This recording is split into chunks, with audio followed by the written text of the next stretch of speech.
My name is Elodie. I am the Executive Director of the World Diamond Council, and it is my pleasure to welcome you all to the 2020 Annual General Meeting.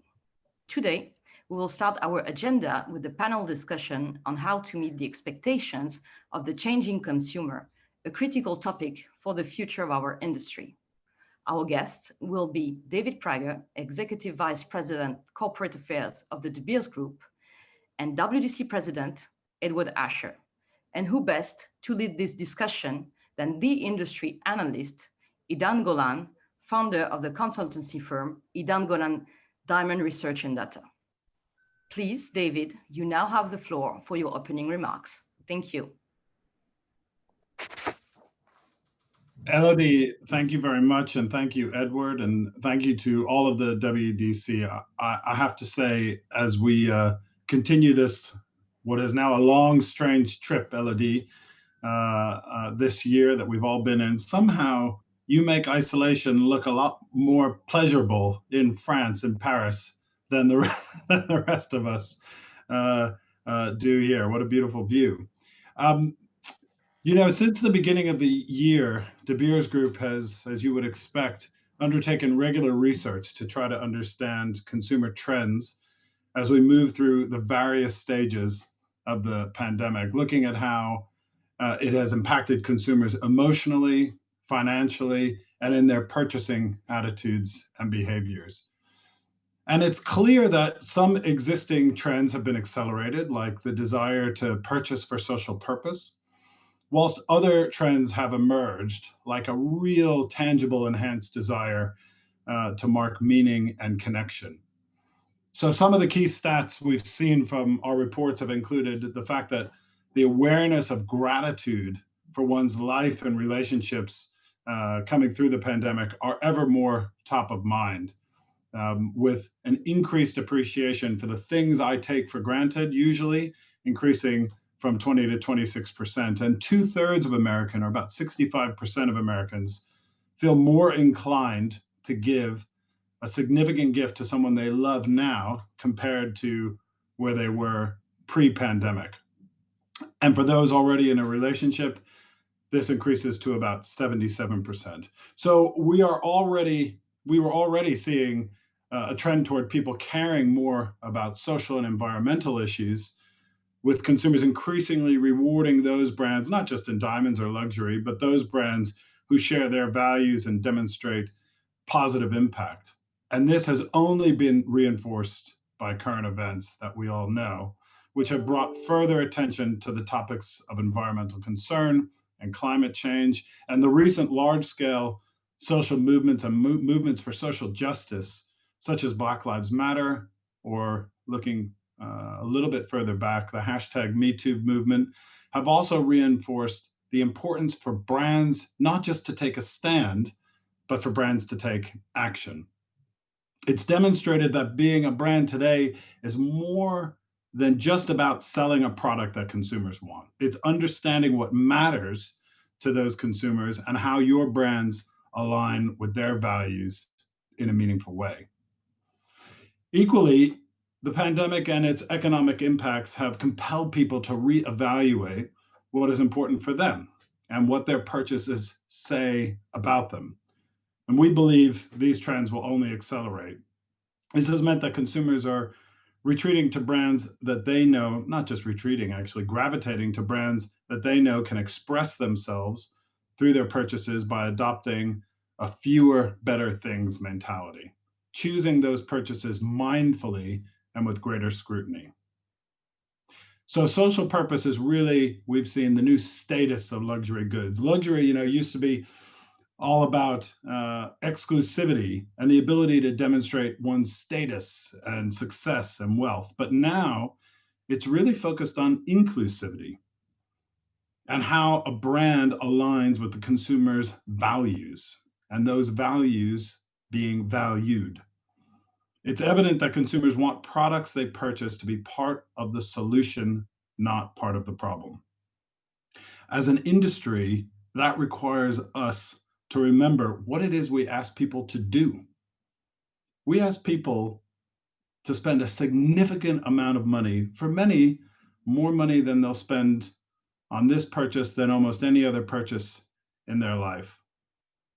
They don't know a lot about where the product comes from or its journey along the value chain. And increasingly, we'll ask them to make this purchase as a representation of their values. Now, that requires trust. We ask consumers to trust us, and trust must be verifiable. So the new status of social purpose has driven a need for transparency in supply chains, not just for diamonds, but for all luxury. A brand can't make claims about its positive impact if they're not transparent. So for us at De Beers, we've invested in initiatives that can provide transparency through the value chain, including our pipeline integrity initiatives like the best practice principles, our sourcing platform, leveraging blockchain technology to create traceability, GemFair to help ASM laborers in Sierra Leone, and our Forevermark brand.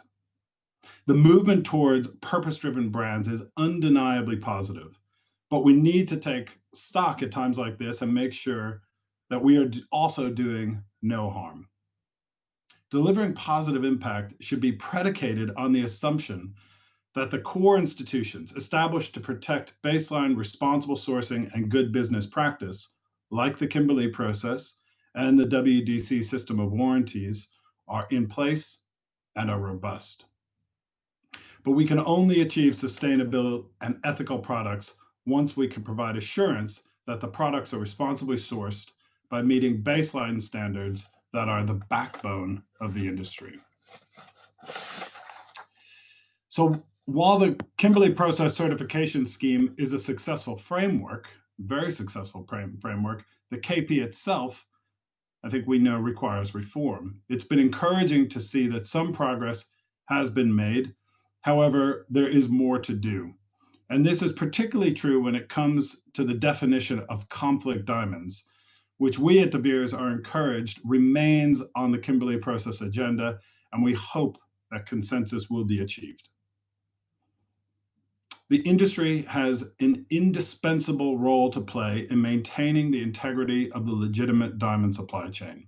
This requires constant vigilance and an ongoing development of policies and practices to ensure that we address the modern challenges facing our industry today and tomorrow.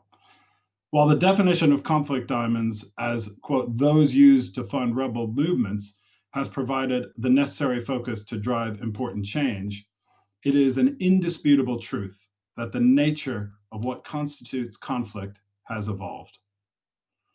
We're happy to see that the WDC has taken action with the reform of the system of warranties to ensure that it goes beyond the baseline requirements of the KP certification scheme. The scope now includes universally accepted principles in human rights, anti-corruption, and anti-money laundering. These system of warranties reforms reflect our commitment as an industry to uphold the duty of care owed to our diamond communities by helping ensure safe and secure working conditions, fair labor practices, and sustainable development.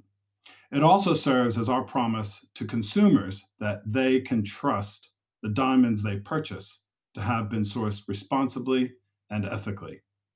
It's therefore critical that the mechanisms that support the reform system of warranties is robust, but also inclusive, so that all parts of the industry can participate and can be held accountable.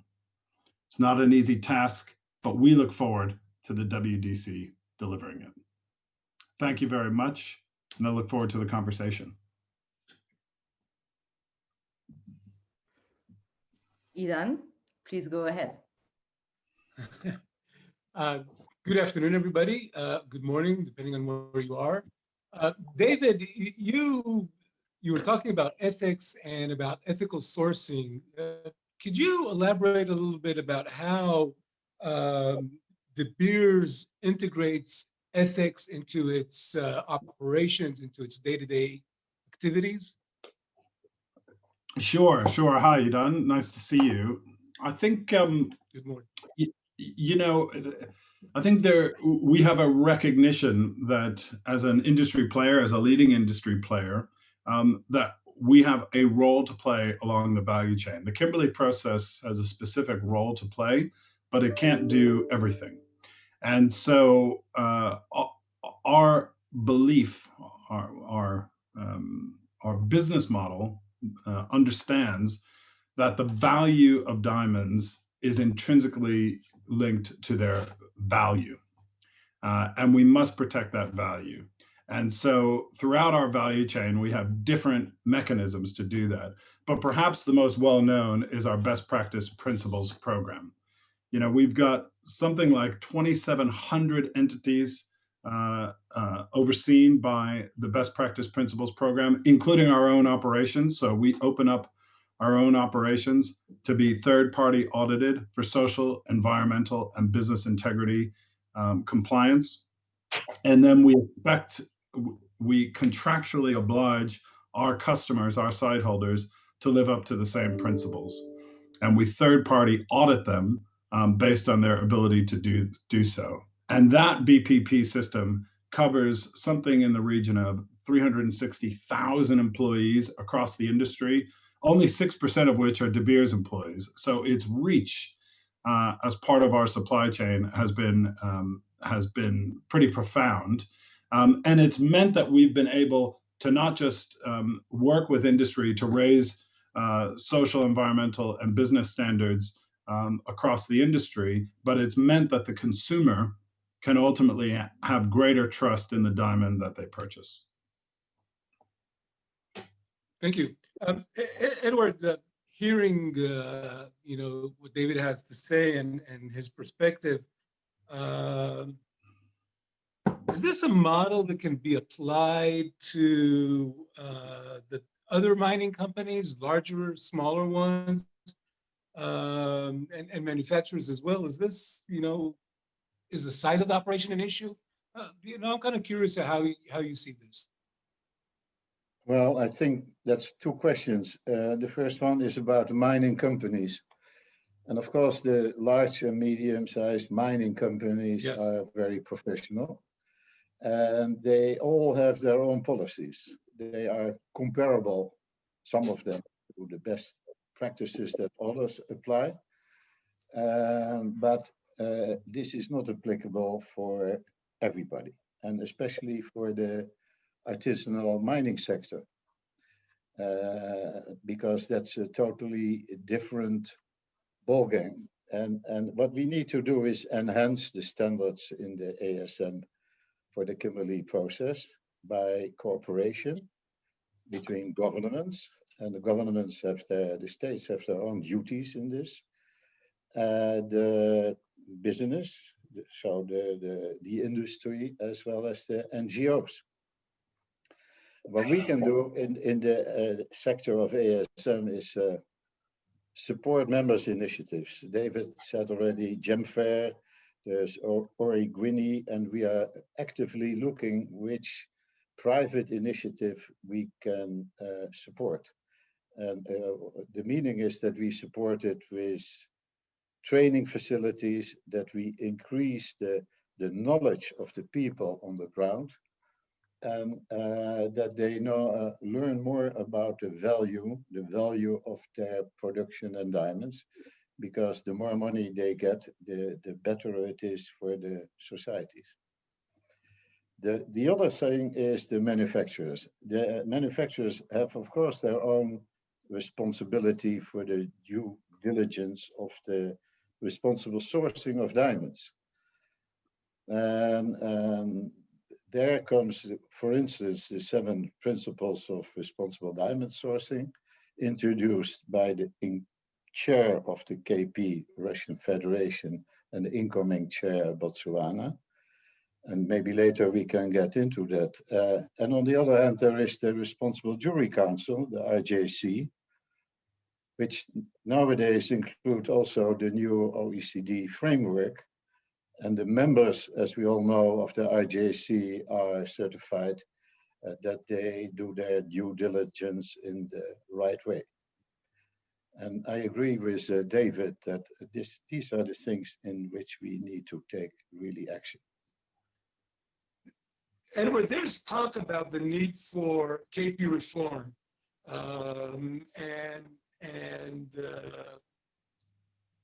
We hear it from NGOs, we heard it from David just now. What are the priorities that need to be addressed in this regard? And how do you see the World Diamond Council taking part in this? And what kind of actions can it take?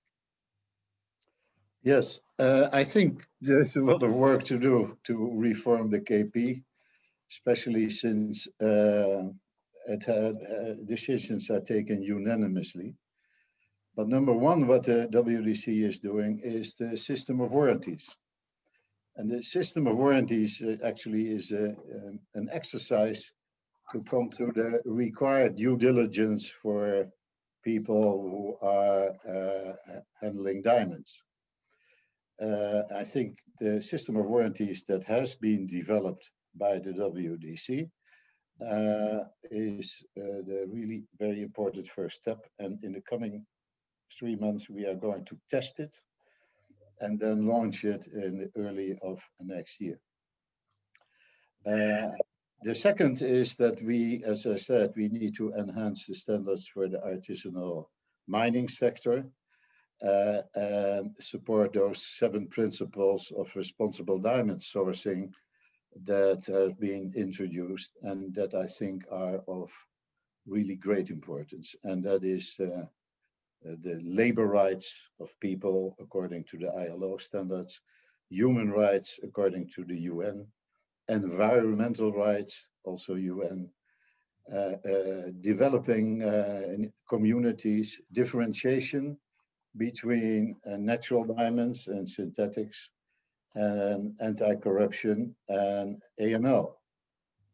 Those 7 principles, if we push them and get them also through the KP as an important part of the KP, that will remarkably have influence on the acceptance and the integrity of the whole KP system. So that is what we will be working on very hard. Okay. In general, you can call this that we will do this under the United Nations guiding principles on business and human rights. And all the other rights are as important, of course. Of course. So this is a major expansion of the system. David, considering what Edahn just said, what are your views on KP and its objectives? You know, from a perspective of a large, you know, the largest, one of the 2 largest diamond mining companies, how do you guys view this? Yeah, thanks, Edahn. Well, I mean, of course, the Kimberley process certification scheme in and of itself has been very successful. You know, we can talk about the need for the Kimberley process, the KP, to reform itself. And I think there's a lot of common ground there. But what the Kimberley process certification scheme has been asked to do, it has largely done.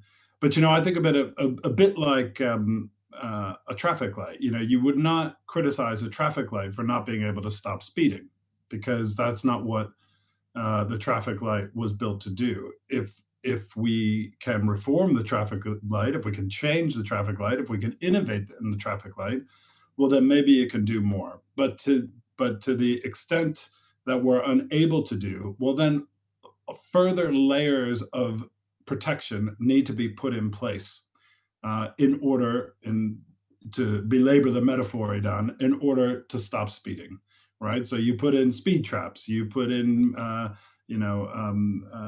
speed bumps, you put in other ways in which you try to control things, and that's where you have both multilateral regulations like the Kimberley process, but you also have pan-industry, you have corporate initiatives, all of which should work together as a suite to the extent they need to provide consumers with confidence about where their diamonds come from and the role they've played in the world. I like your traffic-like analogy, and if I may, I'd like to add to it a component. At the end of the day, when we ourselves drive down the street, we don't see everybody speeding. What we see is the occasional offender. So if the role of a stoplight is to sort of regulate traffic and the majority of people respect it, it is really a matter of the rest of us to really keep an eye on those that are offenders. And in many ways, I can tell you that as a driver personally, you know, when I see somebody who drives kind of crazy, you know, I make a point of keeping my distance from them. And, you know, if they want to go do wrong, you know, just, you know, I don't want it to affect me. And I think that in many ways, it really characterizes the diamond industry. The diamond industry, you know, by and large, is very law-abiding and careful. And on occasion, we run into a couple of issues, but I don't think it will be accurate to portray everybody as an offender. So considering that and looking at the immediate future, does the KP tie in any way with the current market situation in terms of lockdown, et cetera? Is there, you know, sort of a way to, I mean, this is what is on everybody's mind. Everybody's closed in and COVID is on everybody's mind. Is there a way that this relates to each other, or? Well, yeah, I mean, I think there definitely is. I mean, interestingly, as you extended my metaphor, you know, you're absolutely right. You know, I think a lot of people think about the Kimberley process as a mechanism to punish bad actors. That's not how we think about it. We think about the Kimberley process as a mechanism to protect good actors, right? So that they can trade, and you can know in the midstream, if you're trading with that actor, that you can have confidence in their business and where the diamonds come from and how they've been exported and imported to you.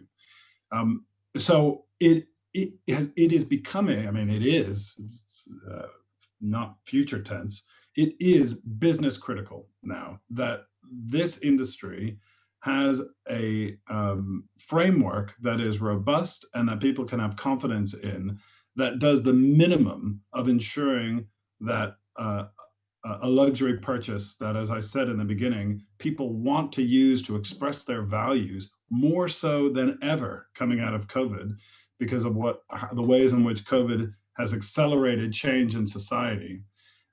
It is more important than ever that they have a framework that they can trust and have confidence in. And so, you know, whilst there's kind of, you know, debate back and forth on the best way to reform the KP, we should all be able to agree on the necessity for the Kimberley process to be strong in order for us to all have businesses that can rely on it. You know, in one of our conversations, you spoke about, we spoke about brands and the power of brands. Is KP a brand? Well, you could make that argument. I mean, I'm not a professor of brands, but you know, But you guys did a lot of marketing over the years. We did. You know, to the extent that people can assign trust to the Kimberley process, it is. Now, the Kimberley process is not an emotional evocateur for marketing, right? It's not. It is not a brand in that way. But to the extent that people look at it as a mark of trust, as something that they can have faith and confidence in, then yes. But that also requires, in today's world, for that to be real trust, for it to be authentic, because you will be very quickly found out by consumers if the confidence that you are asking for is unfounded. And so that's why it's so important for the Kimberley process to be strong and progressive in how it thinks about problems. You know, for us at De Beers, you know, we like to think of ourselves as a purpose-led organization. Purpose to us means profitable solutions to global problems. How can we run a business? You know, we undeniably have to be profitable for our shareholders. But in doing that, how can we find profitable solutions to global problems? That starts with having a system in place that assures the role a diamond has played, or the journey a diamond has followed on its way through the marketplace. I like that framing, because what essentially you're saying is that, you know, at the end of the day, business is money driven. and for a demand from outside of the business world to enforce a certain behavior on the business world, you really need to see how it ties in economically. And if you can find, as you say, a profitable solution to real world problems, it's a win-win situation. You can still be profitable, but at the same time do good. And so I like that phrase. And Edahn, that's why it's, I think, so critical for the Kimberley process to be seen as, in the best possible sense of the term, a facilitator for trade, not a barrier to trade. Something that is there to allow different parts of the industry to trade with each other with confidence, as opposed to creating inhibition. Absolutely, and I think it's essential for consumers to look at to view KP as a stamp of authentication and of a way that giving them confidence, because without it, of course, we have a difficult business. Edward, from a perspective of, you're bringing in the wider diamond industry perspective, what does consumer confidence mean from for the WDC, and how do you address possible consumer concerns in that regard? And I think it's important to realize that the times we live in today are very different from 5 years ago. What we see, there is a direct line between the research that David and his company has done about consumer preferences and the research that has been done by the National Diamond Council. We will have a webinar as WDC with the NDC end of this month to talk about that, because both researchers, they prove that the consumer today, the young people, the generations X, Y, Z, as we call them, usually half my age, they demand, let's say, in these COVID times, people value very much the human bonds, their relationships in general with their partner, with their children, with their friends. And all that is coming under pressure in this year. Diamonds are still very high on the list. That is what comes out of this research. But it is not good enough to say that diamonds are non-conflict.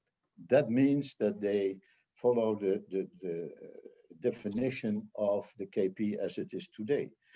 People want to know more about the diamonds, whether let's put it in this way, whether the diamonds that they buy have brought welfare and happiness to all people who were involved in this industry, in getting that diamond into the ring and on their finger. And that means there's certainly an influence on the KP, and that we must make sure that diamonds are not only conflict diamonds, but that diamonds fulfill all these 7 principles of responsible diamond sourcing. And that's a totally different area from 5 years ago. The approach of the consumer actually dictates that we do this. And if we don't, then either they let diamonds fall off their shopping list, or they go for synthetic diamonds, which helps nobody in the producing countries. So I see a real logic between research in this year done by many organizations, but by the BEERS and the NDC, which dictates that we really must start to adapt the principles of the definition of conflict diamonds and expand the working of the KP. Okay, so talking of expanding the definition, I think one of the biggest issues around this is the KP really has one major tool, and that is removing a member or suspending a member from participating, and we saw this in the past. Does this mean that if we find ourselves with an offending country, in the future, and something that is not just conflict diamonds in the traditional sense, that they'll be banned, they won't be allowed to import or export rough diamonds? I mean, is this the direction that we're going to? Well, frankly, I hope not. But when we talk about human rights, let me tell you a little story. Many years ago, I had a conversation with one of my friends about sanctions on Zimbabwe. In those days, there were sanctions on Zimbabwe. And he asked me, Edward, what is more important, the human rights of the approximately 10,000 people in Zimbabwe who are working in the mines, or the human rights of the 300,000 people polishing the goods from Zimbabwe in India? And I couldn't answer that, and I still cannot answer that today. But what is meant is that human rights are not as black and white and as abstract, absolute as we in the West sometimes think. There is more relativity in this. And I don't think that it would be right to punish a country when some players in the mining area are doing things that are violating human rights, for instance, and other rights. So I think if we can find the isolated cases, and usually that's the case, we can point it out, that we then put sanctions on individuals or on corporations, entities. But I'm absolutely not in favor of doing that on a country, because then the whole country will suffer. And what we need to do is target only the culprit who is violating any rights of the people in the mining areas. So it's a very good question, because the ultimate remedium of the Kimberley process, and it has been used with success in the past, those were other times. I think we have to target now more the individuals and the smaller entities that if we can find them. Thank you, Edward. Let me turn to Elodie. Elodie, do we have questions from the audience? Yes, we did receive two questions. And the first one, I guess, will be for Edward. One of our guests, when we were talking about big mining companies and how they were operating, is asking about smaller entrepreneurs, rough traders, the ones that will never get the sightholder status. And they are wondering how those smaller entrepreneurs who have less budget and control over the supply chain can have transparency, nevertheless. Various ways. I understand this question very well, being a small diamantaire myself. We used to be a sightholder many years ago when I was young.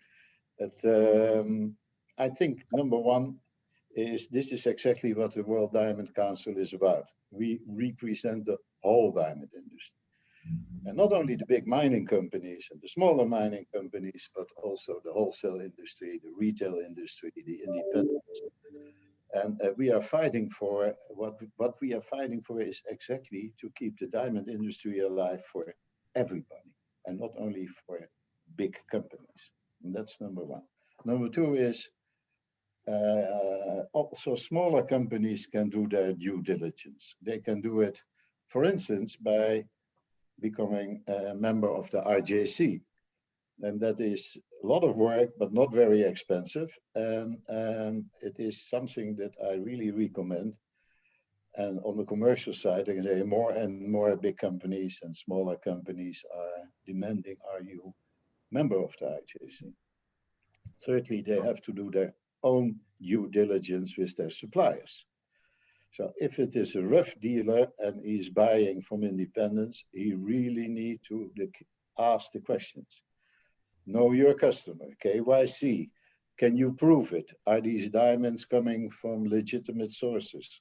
Can you prove that? That's the way to do it. So there are various options for the medium and smaller diamond dealers to do what they really have to do. Thank you very much, Edward. We have another question regarding ASM. You know, when the KP began, you know, there was a promise that there would be investment in the artisanal supply chain for greater traceability and an ability to ensure supply chain conflict-free. So we know that GemFair exists, but this is an exception to what is going on. Can you talk more about efforts, possible plans for expansion, and how to ensure that the industry is more directly engaged with ASM development today? That's a multi-million-dollar question, yes. A lot of research is done on traceability, and the first place at the blockchain level. And big companies are investing lots of money to see if they can prove that this diamond came from there. Of course, that is not enough for what we just discussed, the medium and smaller companies. So they will have to do what I explained before. And what we see is that the traceability demand from the consumer is not for where does this diamond come from, which mine it comes from, or which area it comes from, which country it comes from. It is more that can we assure the consumer that the diamond is mined under the right circumstances with respect for these 7 principles of responsible sourcing. And that's a little different from being able to pinpoint the finger of where the diamond exactly comes from in which area. There is these stories of origin and provenance. That's all very well if you have your own diamond mine. It becomes more difficult. And as we all know, productions of rough diamonds are mixed always worldwide, because otherwise it's more difficult to sell. And then it becomes also more difficult to follow the diamond exactly from the mine to the finger. But in general, we see that practically all mining companies and all individuals are doing research. In the KP, there's also the research being done on the footprint of diamonds. What is the atomic footprint of diamonds from a certain area, certain mine, or a certain country? That is something that is under development, but not yet ready. Diamantaires with lots of experience, I know myself that if you have a parcel of diamonds, you can see this coming from Russia, that's coming from South Africa, that's coming from Sierra Leone or Angola. But if you take an individual diamond, so far that's not possible. But a lot of people are doing research on those footprints. Thank you very much, Edward. David, I have a question for you. Can you tell me how De Beers responded to the pandemic and its impact on communities? Sure. You know, thanks, Elodie. So De Beers' operations in Botswana, Namibia, South Africa, and Canada are mining operations, and you know, many of those operations are remote, hard to get to, and I think we understood early on that it was going to be critical that we helped government and local authorities prepare for the pandemic. So we had a 3-phase program: prepare, respond, and recover. And you know, from a preparation standpoint, we procured tens of thousands of units of PPE. We procured through the De Beers supply chain what are called PCR machines. These are the testing machines that everybody has heard so much about, how difficult it is to get. We've procured them for different points in Botswana and in Namibia and in South Africa, and handed them over to government and local authorities so the health professionals can best determine how to use them for the benefit of public health. We've worked with, one example is young entrepreneurs in Botswana to import alcohol for the production of 20,000 liters of hand sanitizers. And that hand sanitizer product has been distributed to underserved communities in Botswana. We've provided food and all essential supplies, including protection supplies to communities that otherwise weren't able to get them. In total, we'll spend about, or we have spent about $10 million so far in our response across our countries.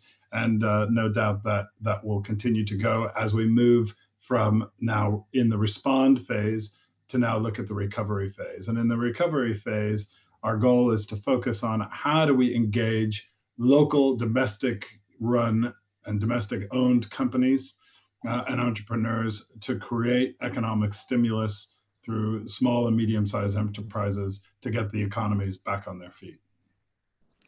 Thank you very much, David, for your explanation. Edward, I'm going to turn to you for another question. We mentioned, issues with the ASM, but one of our guests is asking actually about problems also happening in large-scale mining and naming Tanzania and Sierra Leone. Saying that they still fall short of respecting industry standards. Do you have any thoughts on the matter, Edward? Yeah, I think it was 2 weeks ago that we followed a webinar on human rights in diamond mining, and this information came up. Then I think it is a task for the WDC to connect with the KP to talk to the governments, because that is where it should be handled in the KP in conversation and coordination with the governments. States have a duty to respect the human rights, and certainly states that produce diamonds have a duty to respect human rights in the mining areas. Whether they are small mining or large mining companies doesn't make any difference. It is not only the ASM that we have to discuss. If we think or know or expect that somewhere human rights are violated, we have to take it up with the countries. That's for sure. It is not something that we can say, okay, well, let's not talk about, go ahead. No, we need to talk about it.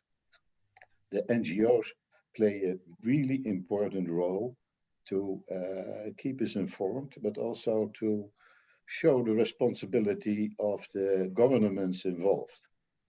And it is with reason that we gladly cooperate with those NGOs there where our interests are parallel. Thank you very much, Edward. Thank you. We have another question regarding the industry. So what would be the role of the industry in supporting responsible sourcing? Yeah, is that for David or for me? Okay. As you wish. I'm happy. I'll give Edward a break. I'd love to hear both. Yeah, he's Sure. David, go ahead. Yeah. Sure. I mean, it's business critical. It's business critical. Again, sometimes we overcomplicate this. We sell a valuable product for thousands of dollars, and we see the consumer expecting to understand where it comes from and the role it plays on that journey. And that is not some incisive piece of intelligence I have. You can see it everywhere. You can see it when you go to a restaurant and you order food. People want to know where their food comes from. When they buy a product, they want to make sure it's locally sourced or ethically sourced.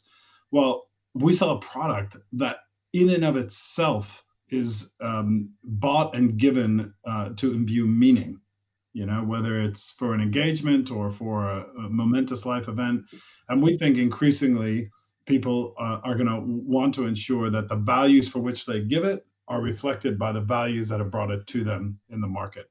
And so having the infrastructure around responsible sourcing, all those things that Edward has mentioned, not just the Kimberley process and a robust Kimberley process in place, but buying from companies that are RJC certified, for example, goes a long way. And we move from a kind of framework of how do we demonstrate that we're responsibly sourced so that people can feel comfortable about the purchase they make to, frankly, I think we have a fantastic story to tell.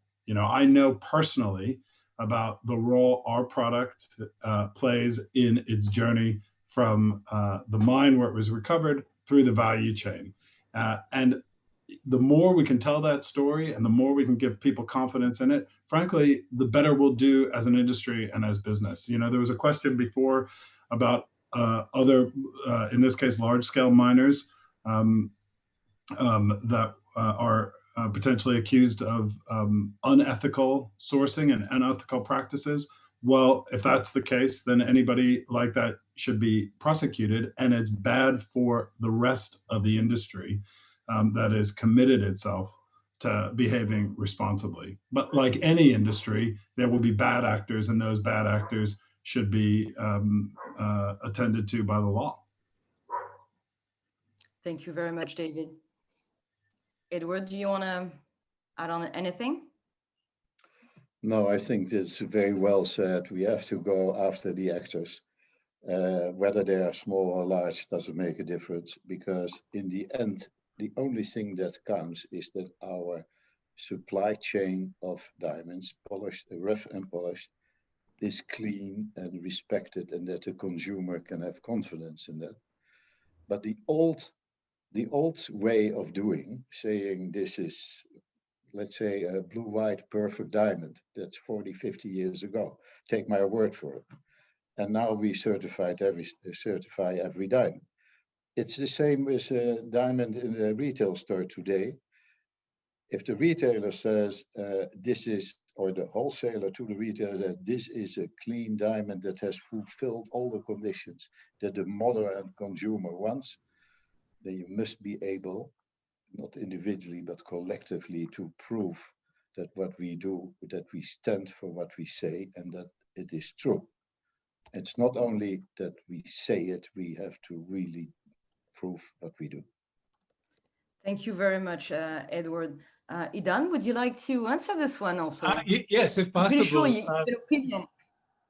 I think the answer to the question of is there something that the industry can do, or more that the industry can do, is not only yes, but I would like to make the argument that it's essential, because while people, as David said, are concerned about the food that they are consuming, they don't have an alternative. You have to eat. But in our case, in the case of diamonds, there are alternatives. People can choose jewelry that does not include diamonds. So not only that it's essential for the livelihood of the diamond industry, I would like to expand that to, a lot of times when we talk about the diamond industry, usually we're talking about miners and manufacturers, but we really need to talk about the entire pipeline.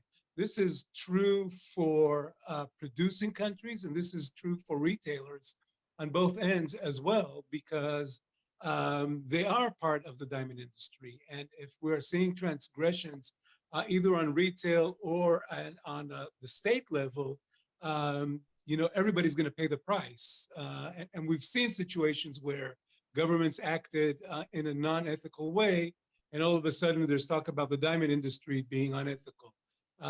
It's essential for everybody to take part in this, and an active part, and discuss it as well. I mean, and find ways to act in a ethical way, and justice, not only has to be done, but also needs to be seen. And I think that is the message for the entire diamond pipeline. Yeah, Elodie, if I can just add on to that, I mean, Edahn makes such an important point. We love our product, but we must recognize that it is not an essential purchase, right? You don't need a diamond to heat your home, or to run your car, or to put food on the table. And I think as long as we keep that thought with us as we move forward through the reform agenda, that will be helpful.